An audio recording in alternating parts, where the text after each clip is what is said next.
Ballad arrangements utilizing woodwind doubles. The major assignment for this semester is to create a ballad arrangement, which should include an introduction, melody, development section, some form of recapitulation of the melody, and an ending. I thought it might be helpful to walk you through an example of one of my ballad arrangements.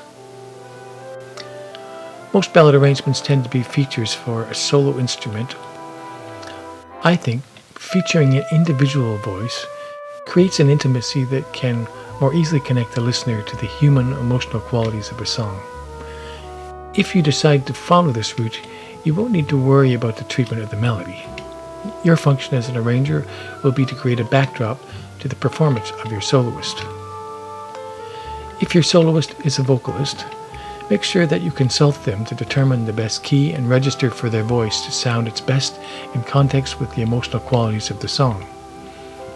The same applies to writing for an instrumentalist. Consider what register on a given instrument will be both practical and artistically capable of projecting the right intensity. Knowing the unique capabilities of your soloist can be a huge factor also in determining how best to write for them. My arrangement of Laura was written specifically for my first trombonist, Alistair Kay. I've known Alistair for 40 years, and I think I know his playing style pretty well. Still, I was surprised when I heard him play this ballad in a jazz club several years ago. He was playing it in the standard key in the same register as I would on the trumpet. In other words, it felt like an octave higher. I made a mental note right there and then to write a feature for him in that key, but I wouldn't have picked this register for any other trombone player that I know. Once I've decided on the soloist, the key, and the rhythmic style, I can start work on the arrangement by plotting in the melody and rhythm section.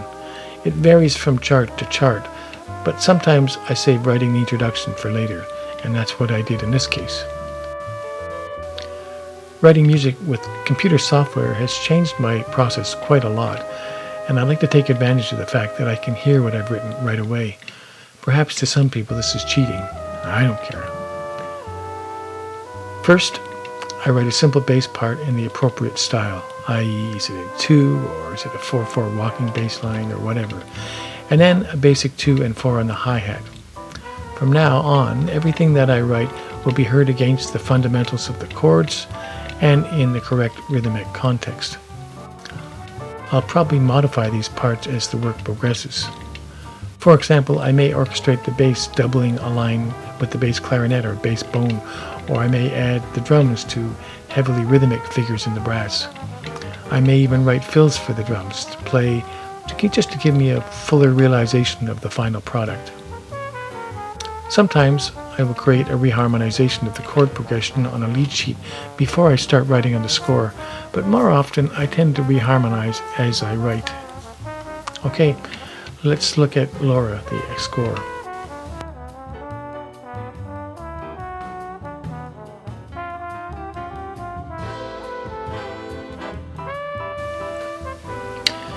As I mentioned already, the introduction was written after the melody chorus was completed, and this version is actually the second of 2 that I composed.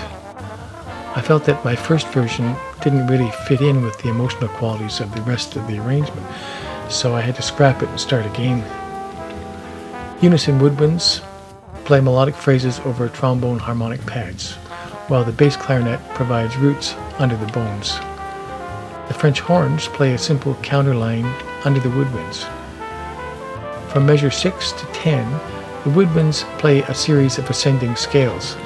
Observe how the flutes become increasingly more prominent as they go above the top of the staff.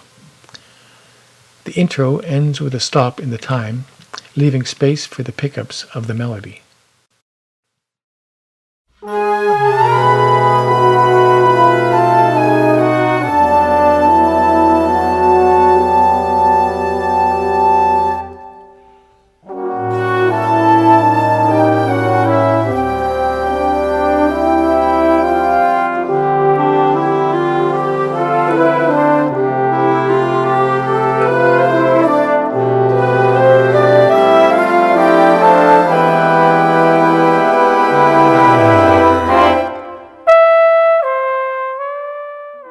The song's form is comprised of two sections of 16 bars. Often I will tacit any kind of background for the first part of the melody, but in this case I had them play right away. Like any kind of background writing, I plotted rhythmic, melodic movement where the melody itself was static. I used the same orchestral approach as the introduction, with woodwinds and French horns playing unison lines over trombone harmonic pads. The last two bars of the A section, measure 25, features a reharmonization technique based on voice leading and contrary motion between the top line and the bass. Again, there is a stop time to feature the melodic pickups into the second half of the melody.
For the sake of contrast, I start the second half of the song by thinning out the harmony for a few measures, and just let the unison French horns provide a counterline. In measure 31, the flugelhorns play a simple unison line doubled an octave higher by the flutes in a gentle register. Where the melody and counterline are not active, the French horns provide some movement. In measure 39, the fermata has Alistair holding a high note above the whole band. In measure 40, he plays lead over concerted lower brass chords, again based on voice leading and contrary motion.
Measure 42 begins the development section by going into a double-time Latin feel.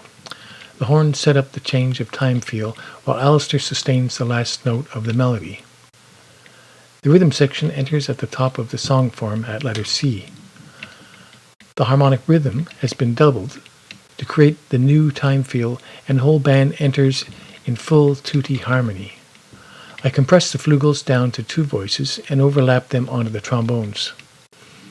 The first flute doubles the flugelhorn lead an octave higher, and I voice the woodwinds in upper structure triads. In measure 46, the flugels and woodwinds play an octave unison over a harmonic pad in the lower brass. In measure 49, I put the flutes in a higher register where they could be heard clearly as a separate entity from the flugelhorns. Measure 52 to 57 continues in this vein. I used a special effect with the bones, a slide in measure 57.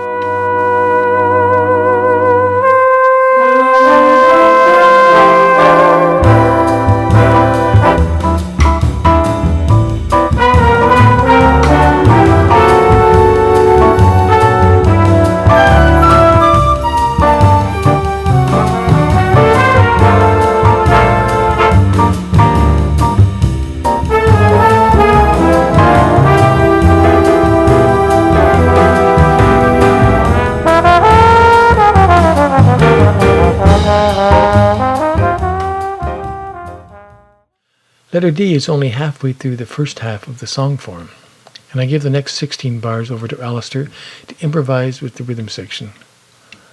At letter E, I add solo backgrounds. The woodwinds have switched over to saxophones at this point, creating a new color contrast and beginning the process of building towards the climactic shout chorus.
Letter F begins 32 bars of shout chorus, where a variety of ensemble approaches is taken. The first tutti figure appears several times in the development section and is a unifying element. This time it is orchestrated with trumpets voiced in triads above harmonically complete bones, while the saxes overlap, doubling pitches from the brass voicing.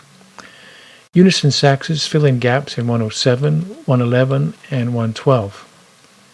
Measures 108 and 9 are more linear with contrary motion against the melody. I continue these sorts of linear ideas until 122, when the trumpets start a unison melody over trombone harmony.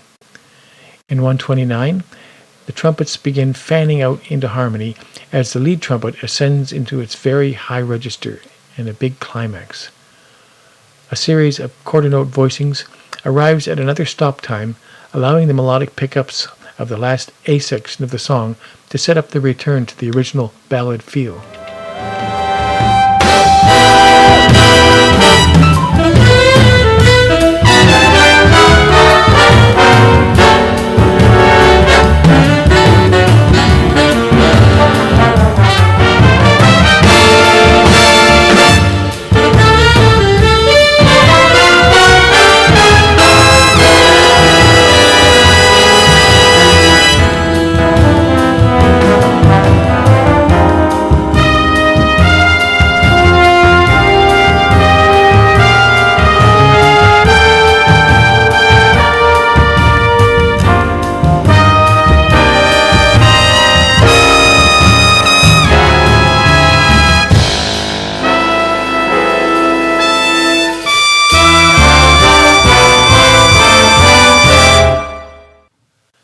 After all of the tutti scoring, it is a relief to hear the soloist all by himself with just the rhythm section for the next 6 bars. At measure 140, the backgrounds enter with the French horns playing a unison line over the bones. Flugels, doubled 8 VA by woodwinds, are added at 142.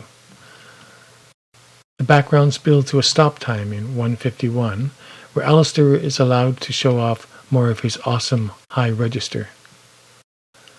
Then the melody is played without accompaniment for 2 bars, and an ending is composed of harmonic motion over the last sustained note of the melody. Finally, he improvises over the last chord, which is not, by the way, the tonic major chord we expect to hear.